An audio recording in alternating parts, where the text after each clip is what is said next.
নমস্কার বন্ধুরা, আমি নবনীতা। আজকে জন্মাষ্টমী উপলক্ষে গোপাল ঠাকুরের উদ্দেশ্যে বানাবো খুব সহজে বাদাম দিয়ে একটা মিষ্টি, যার নাম পিনাট রোল। এই সপ্তাহে 4টে পরপর খুবই ইউনিক জন্মাষ্টমী স্পেশাল মিষ্টি বানাবো, তার জন্য আপনারা আমার সঙ্গে থাকুন। এবার রেসিপিটা দেখে নেওয়া যাক। একটা শুকনো কড়াই লো হিটে 1.5 কাপ কাঁচা বাদাম দিয়ে দিলাম।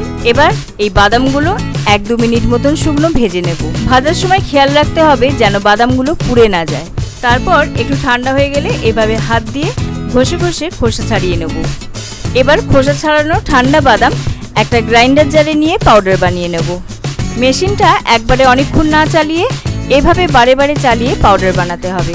একটা বড় ছাঁকনি নিয়ে বাদামের গুঁড়োগুলো ঢেলে স্ট্রিপ করে নিচ্ছি। এরপর যে বড় টুকরোগুলো থেকে যাবে সেগুলো আবার গ্রাইন্ড করে ছেঁকে নেব। কড়াতে এবার 1 কাপ চিনি ও 1/2 কাপ জল দিয়ে চিনির রস বানিয়ে নেব। রসটা অবশ্যই 1 স্ট্রিং কনসিস্টেন্সি হওয়া দরকার। গুঁড়ো বাদামের অর্ধেকটা রসের মধ্যে দিয়ে দিলাম। এবার ভালোভাবে মিশিয়ে নিতে হবে। এমনভাবে মেশাতে হবে যাতে কোনো লাম্পস না থাকে। এই প্রসেসটা করার সময় অবশ্যই হিটটা লো রাখতে হবে। এভাবে মিশে গেলে বাকি গুঁড়ো বাদামের অর্ধেকটা রসের মধ্যে দিয়ে দেব। আবার ভালো করে মিশিয়ে নেব। এভাবে বাদামের গুঁড়ো দুভাগে রসে মেশালে কোনো ডেলা থাকবে না ও খুব সুন্দর একটা মিশ্রণ তৈরি হবে। ভালো করে মেশানো হয়ে গেলে 1/2 কাপ মিল্ক পাউডার দিয়ে মিশিয়ে নেব। এখানে মিল্ক পাউডার দিলে মিক্সারে খুব সুন্দর একটা বাইন্ডিং আসবে।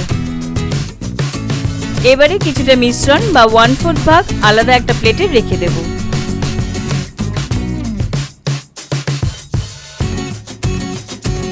বাকি অংশে সুন্দর গন্ধ ও রঙের জন্য 2 চামচ রোজ সিরাপ দিয়ে মিশ্রণটার সাথে মিশিয়ে নিচ্ছি। একটু পিঙ্ক কালার করার জন্য 2 ফোঁটা পিঙ্ক ফুড কালার মিক্সারটাতে দিয়ে ভালো করে মিশিয়ে নেব, যাতে একভাবে রঙটা মিশে যায়। এখানে ফুড কালারটা অপশনাল। মিশ্রণটা যখন কড়া থেকে ছেড়ে আসবে তখন হিটটা অফ করে পাশে রেখে দেব। বাকি 1/4 বাদামের মিশ্রণে 1/2 কাপ মতন dry fruits mixer, 1 table spoon মতন কিশমিশ ও 1/4 টিস্পুন ছোট এলাচের গুঁড়ো দিয়ে সবগুলো ভালো করে মিশিয়ে নেব। এখানে ড্রাই ফ্রুটসের মধ্যে কিছুটা কাজু, পেস্তা, আখরোট, কাঠবাদাম বা আমন্ডকে টুকরো করে নিয়েছিলাম। মাখা হয়ে গেলে একটা বড় রোল করে নিচ্ছি আর তার থেকে 3 ভাগ করে 3টে সমান ও স্মুথ রোল বানিয়ে নিয়ে রেখে দেব।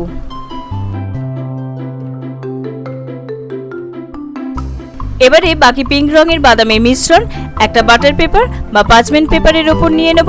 মিশ্রণটা হালকা গরম থাকতে থাকতেই নিতে হবে, না হলে শক্ত হয়ে জমাট বেঁধে যাবে। এবারে হাতে কিছুটা ঘি নিয়ে মিশ্রণটাকে এক জায়গায় করে নিয়ে হাত দিয়ে চেপে চেপে ফ্ল্যাট করে নেব।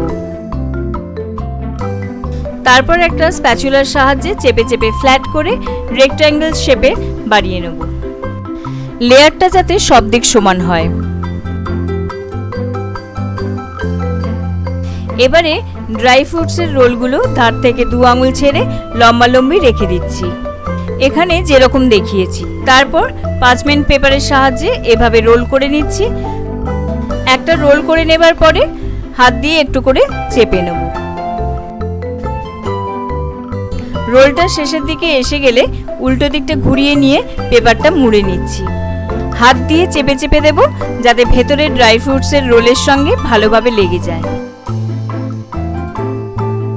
এবারে পেপারের দুদিক সিল করে দিয়ে 15 মিনিটের জন্য ফ্রিজে রেখে দেব। 15 মিনিট পর ফ্রিজ থেকে বার করে নিলাম। পেপারটা দুদিক খুলে নিয়ে পেপারটাকে আনরোল করে নেব। এবারে একটা পাতলা ছুরির সাহায্যে মিডিয়াম থিকনেসে পিস করে নেব। এটা খুব সাবধানে কাটতে হবে, কারণ ফ্রিজে রাখার জন্য একটু শক্ত হয়ে যায়। তৈরি হয়ে গেল গোপালের জন্য পিনাট রোল। এই রেসিপি ভালো লাগলে অবশ্যই কমেন্ট করে জানাবেন এবং আমার চ্যানেলটিকে সাবস্ক্রাইব করবেন ও পাশে থাকা বেল আইকনটা প্রেস করতে ভুলবেন না, যাতে আমার লেটেস্ট ভিডিও আপনাদের কাছে সবার আগে পৌঁছে যায়। আজ এখানে শেষ করছি, পরের ভিডিওতে আপনাদের সঙ্গে আবার দেখা হবে।